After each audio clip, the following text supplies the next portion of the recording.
Hai guys, selamat datang di channel Story Kaori, channel kedua dari artikel YouTube. Jangan lupa subscribe, share, dan like video ini. Cara-cara kolom komentar di bawah ini. Kisah pemuda kaya, anak bos besar, pemilik 73 perusahaan, yang menjadi cleaning service. Episode 788. Diana itu berkata pada Kenshin, "Helu, kerjamu cleaning service ternyata. Di mana kerjamu? Di perusahaan apa namanya? Biar aku obrak-abrik di sana. Bosmu akan aku buat menyesal, karena punya cleaning service sepertimu."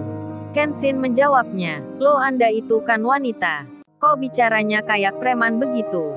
Berkata mengobrak-abrik segala. Biar aku kerja cleaning service, tapi masih bisa makan kenyang di warung." Hahaha, Kenshin sengaja bicaranya tak menyambung. Diana itu pun semakin marah. Dirinya yang paling dihormati, dipuji-puji banyak cowok pula, malah dibilang seperti preman oleh cleaning service ini. Diana pun menjadi murka. Lalu ia bicara, "Oh, jadi lu pria yang nekat berani ke diriku. Belum tahu siapa aku ini. Awas nanti kalau ketemu denganku, akan aku buat lu menyesal sekali." "Oke, silahkan, acara temanmu dilanjutkan di sini. Aku akan menunggumu nanti. Biar tahu lu bicara dengan siapa. Kalau gitu lu cowok yang begok. Lu tunggu saja waktumu." HP Paijo pun dimatikan olehnya. Diana pun mukanya merah, pertanda memendam amarah. Paijo pun lalu ditanya, "Helu, temanmu ini rumahnya di mana? Antarkan aku ke sana. Antarkan aku ke tempat kerjanya. Biar aku akan minta pengawalku untuk menampar mukanya, mulutnya yang tak bisa dijaga. Biar mendapat pelajaran berharga." Paijo pun menjawabnya, "Oh, teman saya Kenshin itu sekarang lagi ada di Bali. Dia sedang rapat meeting di sana." Diana pun membalasnya, "Ah, lu pakai bicaranya syok pula. Cleaning service saja ngomong rapat-rapat. Kayak pekerjaan penting saja lu. Paling-paling temanmu itu di Bali membersihkan gorong-gorong di jalanan. Dia dipanggil pemerintah karena cakap dalam menceburkan diri ke selokan. Hahaha. Benar nggak kataku ini? Oh ya, kebetulan entar juga aku terbang ke Denpasar, meresmikan perusahaanku di sana. Siapa tahu ketemu temanmu itu. Akan aku minta pegawaiku untuk menceburkannya ke laut. Biar mati sekalian dimakan ikan." Setali tiga uang. Sifat Diana yang ini hampir sama dengan Tuan Putri Julia, anaknya konglomerat dari Jerman, yang kemarin bermasalah dengan Kenshin, yang punya anak bernama sama Diana. Namun Diana yang di sini sudah dewasa. Dia seorang putri anaknya orang super kaya. Tak main-main perusahaan yang dimiliki orang tuanya. Sebanyak 50 perusahaan jumlahnya, yang tersebar di berbagai negara. Makanya Diana sangat marah pada Kenshin, pria yang kerjanya cleaning service, sudah berani melawannya. Pegawainya yang puluhan ribu saja sangat begitu hormat ke dirinya. Tak ada satupun yang berani melawannya. Kemudian Diana keluar ruangan, dikawal beberapa orang di belakangnya. Paijo pun sama akan meninggalkan hotel itu. Namun sebelum itu manajer Ernie pun bilang ke Paijo, "He, nanti katakan pada temanmu yang bernama Kenshin itu, agar siap-siap tak bisa kerja kemana-mana. Temanmu Kenshin itu sudah membuat Tuan Putri Diana sangat murka sekali, bilang pada semua perusahaan yang dimilikinya, akan menyebar ke banyak perusahaan yang di luarnya. Kalau dilarang nama Kenshin dan dipasang fotonya, temanmu akan di blacklist dari semua perusahaan. Dia tak akan bisa melamar kerja kemana-mana. Akan jadi pengangguran selamanya." Paijo pun tertawa pelan dan menjawabnya, "Lo, Kenshin temanku itu bos perusahaan juga, Mbak. Kenshin bukan orang miskin sepertiku ini. Tapi dia bos muda yang memilih kerja cleaning service. Jadi jangan menganggap Kenshin sembarangan."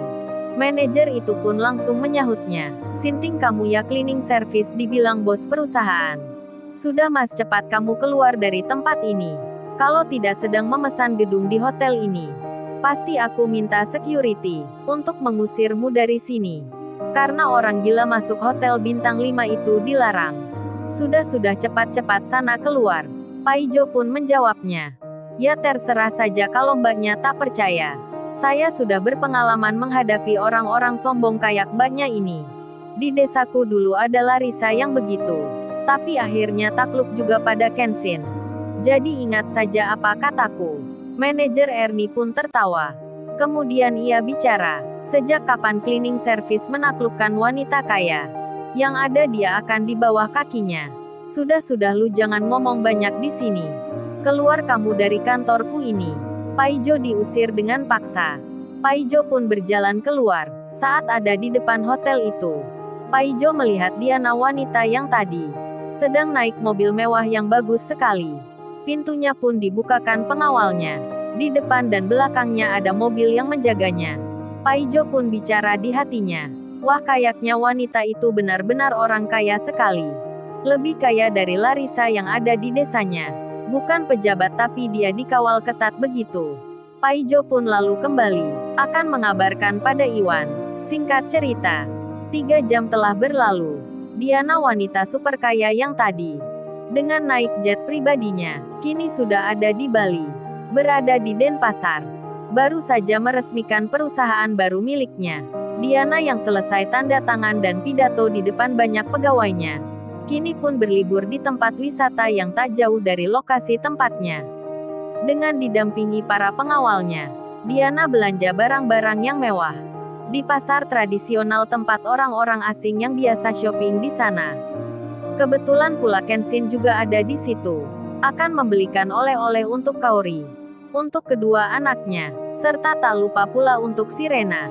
Kenshin yang sendiri berjalan masuk ke dalam butik itu. Butik kerajinan tangan pernak-pernik, yang dipajang di meja-meja. Di saat itu jam 4 sore, toko itu kebetulan dikunjungi tak seramai biasanya. Hanya ada 5 orang yang terlihat. Sebagiannya sudah keluar. Kemudian Diana yang bersama 2 orang pengawalnya, masuk ke dalam toko itu. Diana pun melihat-lihat barang yang dijual, yang berharga ribuan dolar. Pernak-pernik kerajinan tangan yang limited edition. Kenshin pun ada di sebelah kanannya. Mereka tak saling mengenal, karena tak pernah bertemu sebelumnya. Padahal keduanya tadi bicara di telepon, saling berantem dan saling membalas. Diana tak akan menyangka, akan pria yang berdiri tak jauh darinya, adalah cleaning service yang bernama Kenshin. Yang sedang dicarinya, akan diberi pelajaran. Begitu pula sebaliknya.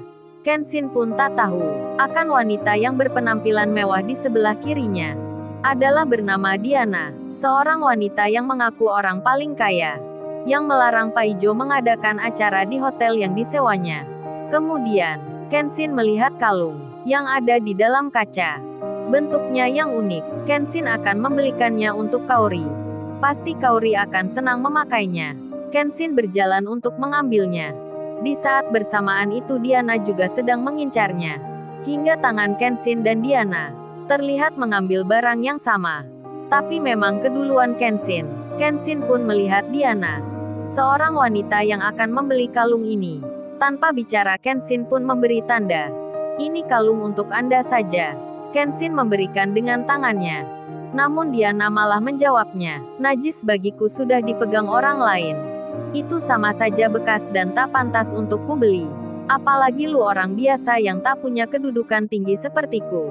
Dipegang tanganmu sudah tak baik bagiku. Sudah ambil saja, jangan berlagak baik ke diriku. Dengan segera Diana memalingkan mukanya. Kemudian ia berjalan mencari barang lainnya. Kenshin pun tak ingat suaranya Diana.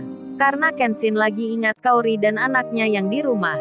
Meski baru saja dihina wanita yang tak dikenalnya, Kenshin masih acuh tak memikirkannya. Bahkan Kenshin mencari-cari barang yang lainnya. Kemudian dilihatnya ada dompet yang unik lain daripada yang lain. Dalam hati Kenshin bicara, wah ini kayaknya cocok untuk Iwan. Biar aku belikan untuk Iwan saja. Kemudian tiba-tiba Kenshin menelpon Iwan. Dengan sambungan WhatsApp-nya, Kenshin bertanya, halo Wan, selamat sore Wan. Aku ini sekarang ada di toko oleh-oleh Wan. Ini ada dompet yang aneh Wan. Apa lu mau ku belikan? Harganya murah tapi bentuknya unik sekali. Ini kamu lihat dompetnya. Kenshin sambungan video call dengan Iwan. Iwan pun melihat dan menjawabnya. Wah cocok bro itu. Kebetulan sekali aku sedang mau ganti dompetku. Lu belikan nanti aku ganti uangnya. Kenshin membalasnya, lu kayak bicara dengan siapa saja Wan. Pakai ganti uang segala denganku. Di saat itu Diana yang berada tak jauh dari Kenshin. Mendengar suaranya Kenshin, langsung saja Diana teringat. Dalam hatinya berkata, jangan-jangan cowok ini, dia yang ada di telepon tadi. Dia yang bernama Kenshin, cowok cleaning service yang kurang ajar itu. Yang berani ke diriku, yang menjengkelkan orangnya. Kalau benar dia Kenshin, harus mendapat pelajaran sekarang. Diana pun melihat Kenshin, masih mendengar suaranya. Kenshin pun masih bicara dengan Iwan. Apakah Kenshin akan bertanya tentang Paijo di situ? Hingga Diana akan tahu tentangnya. Lalu, bagaimana kisah selanjutnya? Subscribe channel ini untuk episode berikutnya. Terima kasih. Jangan lupa ya guys, untuk kelanjutan ceritanya ada di channel Story Kaori. Jangan lupa subscribe ya guys, dan tekan notifikasinya.